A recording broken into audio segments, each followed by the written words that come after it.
Jadi kalau akadnya uang dengan uang itu riba. Saya pinjam uang kamu 10 juta, nanti saya bayar 11, riba. Tapi kalau uang dengan barang tidak riba. Karena zaman Nabi ada sahabat yang membeli Barirah. Hadis riwayat Bukhari. Barirah itu nama orang, budak, hamba sahaya. Dia beli selama 9 tahun.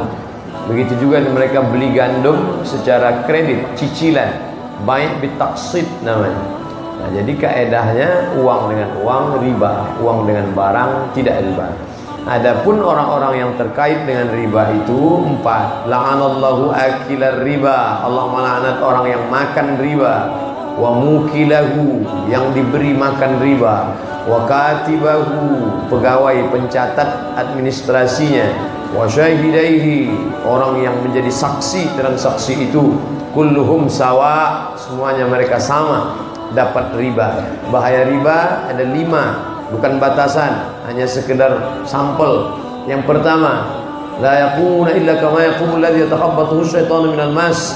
Nanti bangkit dari kubur seperti bangunnya orang kesurupan, kesambet, diganggu setan ketika di akhirat. 2, dimakan ini riba, belikan ke nasi, nasi disuap masuk ke dalam mulut, berubah menjadi darah, darahnya masuk ke jantung, disemprotkan naik ke otak, otaknya menjadi kotor. Jangan kotori anak-anak kita makan riba.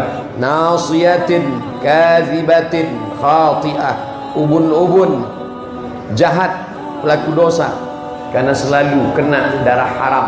Jangan heran kalau pikirannya haram, karena makan haram, darah haram masuk ke otak, jadi berpikir haram. Yang ketiga, darah daging. Ayyuma lahmin nabata min haramin, setiap daging yang tumbuh dari yang haram fannaru aulabih, tempatnya api neraka. Yang keempat, dia pakai untuk zakat, dia bagikan sedekah, dia santuni anak yatim. Innallaha thayyibun, Allah Maha suci. La yaqbalu illa thayyiban, Allah tidak menerima kecuali yang suci-suci saja. Yang kelima, dia pakai berangkat haji. Labbaik Allahumma labbaik, dia belikan uang untuk berangkat umrah. Labbaik Allahumma umrah. Apa kata malaikat? La labbaik wala sa'daik, engkau tidak dapat haji mabrur, tidak dapat umrah makbulah, zaduka haram, karena kau berangkat dengan uang haram. Antara ulama Saudi Arabia dengan Mesir sama-sama mengharamkan riba. Hanya saja bedanya Saudi Arabia tidak ada tawar-menawar. Resign segera. Bagaimana nih Syekh, nanti saya makan nih gimana? Beriman kepada Allah. Begitu jawaban Syekh Al-Utsaimin, Syekh Ibnu Baz.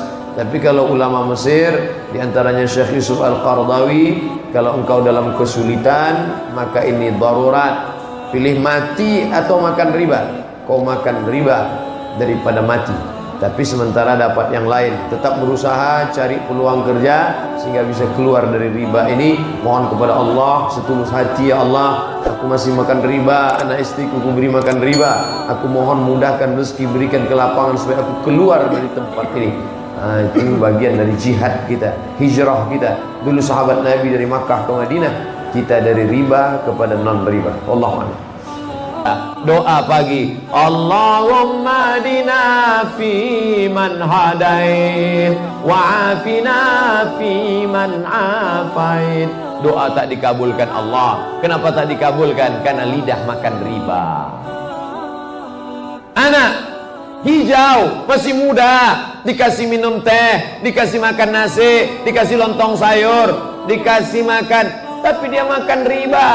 Masuk darahnya ke dalam jantung. Satu piring nasi dia makan berubah menjadi setetes darah. Setetes darah masuk ke dalam jantung. Dari jantung menyembur, menyemprot naik ke otak. Lalu otaknya pun riba, riba, riba haram. Bapak Ibu semua hafal ayatnya. Nasiyatin kadzibatin khati'ah. Ubun-ubun, pembohong, penipu, pendusta. Gara-gara apa? Makan haram. Heran saya, anak saya ini Pak Ustaz, sudah dimasukkan ke pesantren, kabur. Sudah dikirim ke Mesir, lari. Apa penyebabnya nih Pak Ustaz? Jangan marah ya. Ya, mungkin isi otaknya haram semua. Maka bawaannya pun haram saja. Yang ngasih makan haram siapa? Kita. Kita anggap ini halal, padahal na'udzubillah, yamhaqullahu riba wa yurbis sadaqat. Allah menghancurkan riba, Kalau memang riba itu hancur, kenapa masih tetap berdiri? Kenapa orang yang pakai riba malah hebat? Apa orang yang pakai riba tetap kaya raya? Masalah kaya raya, siapapun kaya. Karena rezeki itu seperti beras yang ditaburkan di halaman rumah. Ayam jahat, ayam baik tetap dapat beras. Ayam yang jahat, yang kuat cotoknya justru makin banyak dapat beras. Karena semua dapat, siapa yang mau dapat.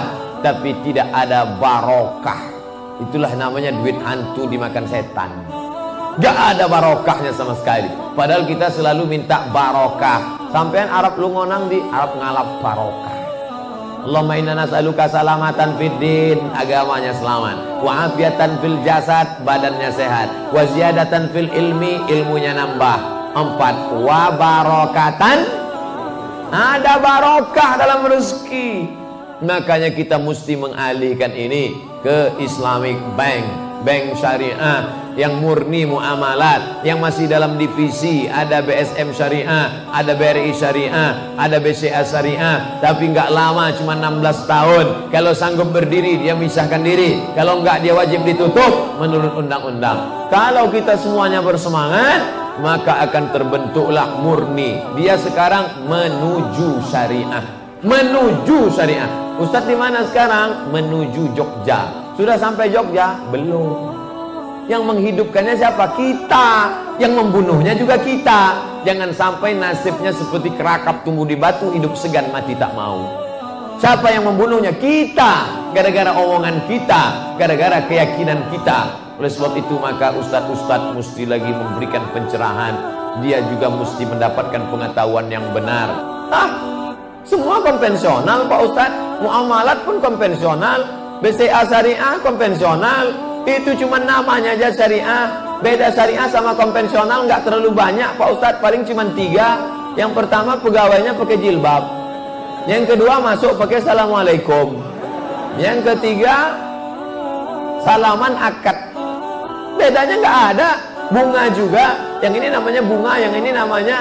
Ini dia nggak ngerti. Orang nggak ngerti jangan ngomong. La taqfu ma laisa laka bihi ilm. Kalau nggak ngerti jangan ngomong.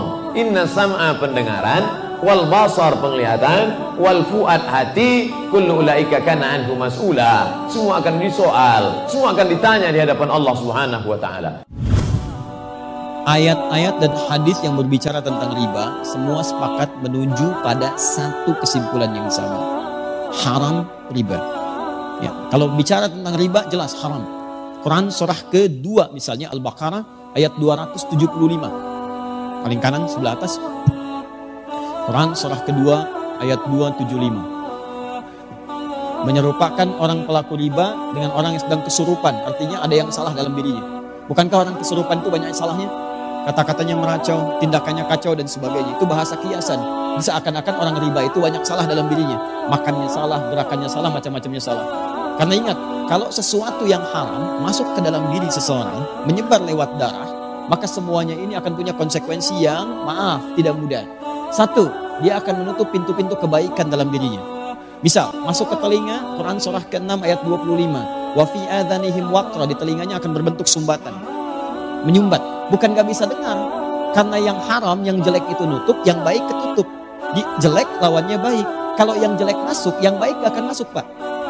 Orang yang kata-katanya buruk, maka dia sulit mengatakan kosakata yang baik.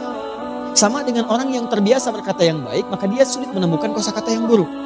Karena itu ketika yang buruk masuk ke dalam diri, beredar kemudian dengan darah, jadi daging menutup pintu kebaikan.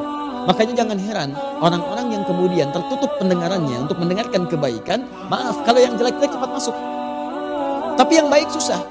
Bahkan rumahnya di sini, ini masjid, jaraknya cuma 5 meter. Speaker masjid ke rumahnya begini. Adzan berkumandang, Allahu Akbar, gak kedengaran. Sementara yang 500 meter bahkan 5 kilo, itu sebelum waktunya adzan sudah datang. Dengan kakinya dia melangkah, ini sepeda ada, mobil ada, segalanya ada. Tinggal jalan kaki, gak tembus. As-salatu khairun minan naum, terbalik ke telinganya. An-naumu khairun minas salat. Ya, ini poinnya. Masuk ke mata jadi bahaya. Orang yang terbiasa makan yang haram, kemudian itu jadi darah, mengalir, jadi daging, menghambat ke matanya, maka di matanya ada penutup. Maka turun Quran surah kedua ayat ke-7. Paling kanan gak sedikit ke atas. Khatamallahu ala qulubihim wa ala sam'ihim wa ala absarihim ghishawa. Di matanya ada penghalang. Sehingga dia nggak bisa bedakan mana sesuatu yang baik, mana yang tidak baik. Masuk ke tangan, ini sentuhannya nggak baik. Sudah senang dengan yang haram. Kalau yang haram sudah menguasai dirinya, maka yang halal-halal akan cenderung terhindari. Istri yang halal sudah tidak dipandang lagi. Suami yang halal sudah tidak peka lagi. Anak yang halal sudah tidak disenangi lagi. Semua akan tergerak pada kepentingan-kepentingan yang haram. Seperti minyak tidak bersatu dengan air, maka haram pun tidak akan pernah bersatu dengan halal. Karena itu Allah katakan, pelaku riba itu cenderung punya masalah dalam hidupnya seperti orang yang kesurupan, dikerjai oleh setan. Kemudian sampai ke ayat Quran surah kedua, ayat 278-nya diminta untuk bertobat. Kemudian ayat 279-nya diminta untuk kemudian oleh Allah Subhanahu wa taala dengan ancaman yang kuat, kalau tidak mau bertobat maka Anda seakan-akan mengajak perang dengan saya dan Rasul. Maaf ya Bu ya, Pak ya. Anda dengan manusia saja kalau orang kuat sulit untuk mengalahkannya. Sekarang pengen ngajak perang dengan Allah. Maaf, kalau Anda punya masalah dengan manusia, saya punya masalah dengan orang Bandung, saya pindah ke Jakarta. Saya punya masalah dengan orang Indonesia, saya pindah ke Malaysia. Saya punya masalah dengan orang Asia, saya pindah ke Eropa. Tapi Anda punya masalah dengan Allah, mau lari kemana? Itu poinnya. Maka saya belum bicara tentang hukum, saya ingin bicara pertama tentang riba. Riba itu jelas haram. Riba sama dengan haram. Tahan? Maka segala unsur yang terkait dengan riba, semua keterangannya lewat hadis Nabi SAW. Baik pelakunya, baik pemberinya, baik pencatatnya, baik saksinya, dia dilaknat oleh Allah Subhanahu wa taala dan Rasulnya, tetap mendapatkan hukuman yang sama, haram.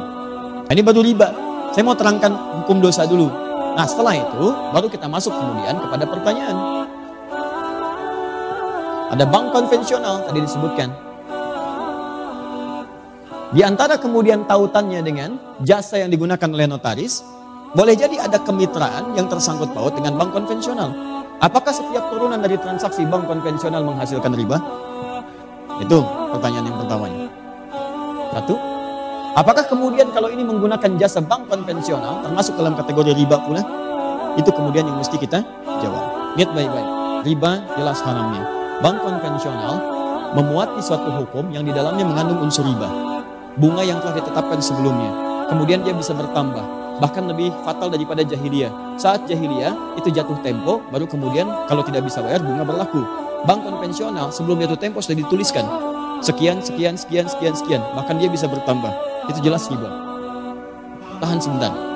Nah, di sisi yang lain, ada fundamental ekonomi yang menentukan stabilitas dalam muamalah. Bahkan dalam sistem pemerintahan. Nah, sekarang pertanyaannya, lihat baik-baik. Kalau ekonomi tidak berlangsung dengan baik, maka syarat mendapatkan ketenangan dalam dunia pemerintahan kata Al-Quran cuma dua. Itu yang paling utama. Dalam surat Al-Quraish, ila fi Quraisyin ila fihim rihlata syita was-sayf falyabudu rabb hadzal bait alladzi at'amahum min ju'. Satu, wa amanahum min khauf. At'amahum min ju' itu stabilitas ekonomi. Yang kedua, wa amanahum min khauf, stabilitas politik. Kalau dua terganggu, maka akan menjadikan goncangan dalam pemerintahan. Ekonomi kuat tapi politik gak bagus, goncang. Maaf, politik kuat tapi ekonomi gak bagus, goncang. Yang jadi persoalan, transaksi-transaksi dalam kehidupan itu bagian dari putaran roda untuk menguatkan nilai perekonomian. Sekarang persoalannya, dalam dunia perekonomian kita ini, taruh ada terkait dengan jasa-jasa notaris. Maka digunakanlah kemudian kemitraan dengan bank. Pertanyaannya, bagaimana ketika saya menggunakan hukum ini sementara di dalamnya ada riba? Maka semua ulama sepakat, termasuk dalam Fatwa Ulama nomor 1 tahun 2004 dari Majelis Ulama Indonesia, kalau dalam lingkar pekerjaan itu ada bank yang masih menggunakan nilai-nilai syariat, bank syariah dengan konsep syariah yang benar, ya dengan turunan-turunan yang benar, maka jelas solusinya. Ini yang digunakan sebagai fasilitator dan haram menggunakan yang ini. Tapi kalau fungsi ini tidak bisa menjangkau nilai-nilai transaksi yang sedang dikerjakan, pekerjaan yang sedang dilakukan, yang kalau kemudian tidak difasilitasi memberikan goncangan kepada nilai ekonomi atau menyebabkan madarat yang lebih kuat, maka keputusannya kena dituliskan boleh ini digunakan, boleh sekali lagi ini digunakan dengan batasan sementara sambil mencari sistem yang kuat dan tetap untuk menjembatani dan memberikan fasilitator kepada apa yang sedang dikerjakan. Jadi kesimpulan singkatnya, dalam konteks demikian, jika ada bisa itu ditangani oleh bank syariah, maka bank syariah itu yang diutamakan. Jika tidak memungkinkan, maka boleh menggunakan kemitraan dengan bank konvensional sepanjang memahami itu sebagai wasilah, bukan sebagai tujuan. Wallahu a'lam bishawab. Itu yang mengatakan bukan ada hidayah, yang mengatakan adalah kesimpulan dari fatwa ulama dengan referensi-referensi yang kuat. Di Quran, hadis, juga Anda bisa buka kitab Al-Majmu' Syarah Muhadzab misalnya, juz yang ke-9 karya Imam An-Nawawi. Ya, juga fatwa ulama dari luar, Majma' Buhuth yang di Kairo, Majma' Buhuth kemudian yang di Saudi dengan yang lain-lainnya menyampaikan penyampaian yang sama. Di sini ada hubungannya orang yang terlena dengan dunia. Di saat mereka berurusan dengan dunia beriba dan dunia bank, cari duit. Urusan dengan dunia riba. Berarti tidak ingat Allah Subhanahu wa taala. Pasti murni urusannya dunia, biarpun katanya akhirat bohong. Nah, begitu. Segera hijrah kepada kemuliaan. Kalau orang awam selesai patuh fatwa ulama, akan tapi ada ulama yang sudah mulai mengemas. Kalau kurang dari 2% nggak apa-apa. Dari mana itu? Haram sudah selesai. Ya pun 0,5% haram. Jangan didengar kuping. Ini fitnah menjadikan orang lemah untuk menegakkan syariat nanti. Tidak ada haram ya haram. Jangankan kok 0,5%. Kalau saya meminjamkan kepada Anda uang 10 juta, kembalikan kepada saya plus pijet saya, itu haram sudah. Nggak usah dibuka ini semuanya. Bukan cuma sedikit, riba itu bukan urusan rugi dan tidak rugi. Ada riba yang tidak ada ruginya tetap diharamkan. Jual beli emas dengan emas. Atau saya beli emas, ternyata waktu saya beli duitnya masih ada di rumah. Ini ada riba, selain riba korot ada. Jual beli emas harus kontan, dibayar seketika saat itu. Saya membeli emas, bayarnya besok, haram. Padahal saya untung, dapat emas yang bagus, penjualnya dapat duit utuh. Jadi tidak semua harus dirugikan, akan tapi intinya adalah dia melanggar Allah. Memang ada upaya-upaya untuk menghalalkan itu semuanya. Sudah haram. Cuman sekarang, bagaimana yang sekarang masih berada di dunia riba itu? Allah maha luas. Ngadulah setiap malam kepada Allah, ya Allah, entaskan kami dari kehinaan ini. Makanya ayo koperasi. Anda berjuang di koperasi untuk menolong orang. Tingkatkan sekarang. Kita kemas dengan syar'i. Makanya mohon doa, kita akan mendirikan koperasi syariah ini. Sudah dirintis, insya Allah. Alhamdulillah dari pendukung-pendukung yang punya dana besar ini akan bergabung dengan kita untuk membuat koperasi syariah. Dan syar'i, kita tidak akan mengambil produk-produk yang ragu-ragu. Sudahlah, ada sebagian itu transaksi yang dihadirkan di seperbankan yang katanya bank syariah itu sesuatu yang tidak mendesak, itu pun melanggar Allah, ini bermasalah. Dan kami dukung bank syariah, akan tapi ingat, hei bank syariah harus patuh dengan syariat. Kami bergembira dengan adanya bank syariah, akan tapi lihat ada kekurangan-kekurangan dalam produk-produk bank syariah ini, hendaknya segera dibenahi dan ambil sesuatu yang mendesak. Kredit emas saja dibahas sampai mendatangkan hujah. Saya kan kredit emas pakai hujah ada apa? Ini memang orang mendesak. Kalau tidak kredit emas pada mati. Kenapa harus hadirkan kredit emas? Hei bank syariat, dengar ini. Kami selalu mendukung bank syariat. Akan tapi kadang beberapa produk yang salah, harus katakan salah karena saya sayang kepada Anda. Ada produk sampai kami dikasih lebaran Bu ya, agar kita. Itu sudah jelas. Kalau jual beli emas kita kredit, berarti pembeliannya tidak kontan, tidak diberikan langsung ya dan biadin, tidak diserahkan terima langsung. Ada yang tertunda dari sebagian pembayarannya. Itu hakikat riba yang disebutkan ribayat, dan juga riba kompet di situ masuk. Ini kita perlu dalam hal ini. Maka ketegasan ini penting karena kami cinta. Lalu ada yang berkata, Buya saya berada di bank konvensional gimana? Allah maha kaya, Allah maha kuasa. Mengadulah setiap malam. Mungkin minggu depan akan dijawab kau, akan dipindah ke tempat yang mulia. Mungkin tahun depan, akan tapi yang tidak boleh adalah engkau rela di tempat itu. Dan bagi siapapun yang sudah terbebas dari kehinaan riba atau bunga-bunga bank, jangan menghinakan saudara kita yang masih berada di bank yang ada bunganya, karena kita tidak tahu bagaimana hatinya. Mungkin setiap malam mereka menangis. Merendahkan adalah bukan pekerjaan ahli iman. Akan tapi kalau kita melihat saudara kita masih berada di bank-bank yang seperti itu, kita doakan semoga Allah memberikan hidayah, semoga Allah menolongnya. Awas, jangan merendahkan. Sebab merendahkan adalah sifat yang buruk lagi, tidak kalah dengan makan riba, yaitu sombong. La yadkhulul jannata man kana fi qalbihi mithqalu dzarratin minal kibri. Tidak akan merasakan surga kalau di hatimu ada sombong, biarpun hanya sekecil biji sawi. Dulu itu kenapa riba begitu dihujat? Mereka kaitannya pancen wong melarat utang wong sugih ben kelar mangan. Nggih, wong melarat utang wong sugih ben kelar mangan. Fakul lama zada bil ajal zada napa fir riba. Jadi misalnya kula utang jenengan 100.000 nggo mangan.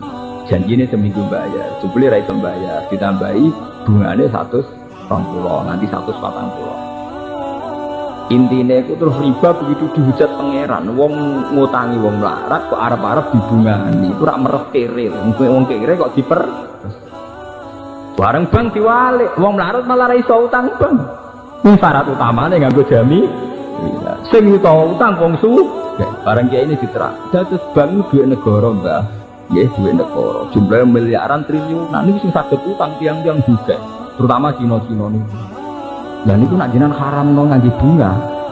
Berarti nyaure lawaran lho, negara ra untung. Enak ngoten benten. Mergo dekne eman, orang Cina enak-enak untuk utang kok ora bayar. Bah. Sekarang itu masalah riba diperdebatkan karena ada nilai intrinsik, nilai normal yang rusak. Misalnya begini, kalau sering diskusi fikih misalnya begini. Mbah nak riba itu haram total dengan makna bunga itu ya repot. Masalahnya ada nilai bunga yang setara dengan nilai murni. Misalnya begini. Tahun 70 jenengan diutang 1.000 rupiah. 2006 disaur 1.000 rupiah ya selangit mbek bumi. Artinya misalnya uang tahun 80 diutang 7 juta. Sekarang 2010 kon nyaur 7 juta. Dia tetap ndak ada. Dia tetap napa? Tidak. Mbok ya pakai krus dan krus ini diakui oleh Islam. Gini ku kalau dalam masalah begitu disuruh pakai krus emas. Jadi uang 20 juta atau 2 juta itu saat itu mendapat emas berapa gram? Dikrus nggak apa?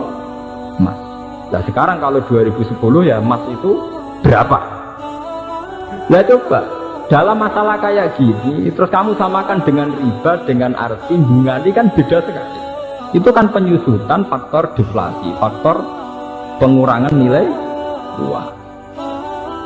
Ini tidak saya dalam konteks nentara hukum betul. Baru kayak diskusi akhirnya kiai kurang masalah yang terjadi dalam sistem keuangan. Bahkan sekarang di McGill itu Islamic Studies itu orang biasa mengkaji Islam, termasuk di Inggris biasa misalnya ekonomi terbaik itu apa yang nggak ada rentenirnya sesuai konsep Islam. Mereka biasa diskusi seperti itu, padahal mereka tetap non Muslim. Ketika mereka ngeritik rentenir, ngeritik riba, ya mereka tetap mengatakan ekonomi terbaik itu ya Islam. Sehingga sekarang alhamdulillah beberapa bank juga menyediakan bank syariah. Ya meskipun nggak sempurna atau nggak mungkin sempurna, tapi sudah ada ikhtiar untuk mengakui sistem apa? Syariah, sistem apa? Syariah. Karena tetap ono bedanya. Karena kalau bunga itu nggak bisa berhenti, ya, kalau bunga itu nggak bisa. Tapi kalau sistem B itu ya berarti, tapi bisa berhenti. Di zaman Nabi ya sudah ada kritik oleh mereka di nama baru misberiba. Terus Allah menghentikan wa halal wa bai'a wa harama ribanya. Kalau B itu ada labanya dan berhenti. Saya ulang lagi apa? Berhenti. Beda dengan akad Islam. Akad Islam sudah ya tadi B, akadnya B. Jadi kalau ada orang ingin kredit mobil, ya ingin kredit mobil, bank itu belikan mobil itu. Jadi bank amanat misalnya kamu ingin Innova, ya dibelikan Innova. Innovanya dibeli dulu dari dealer, dibeli sama bank amanat 300 juta. Terus dijual ke kamu 350 juta.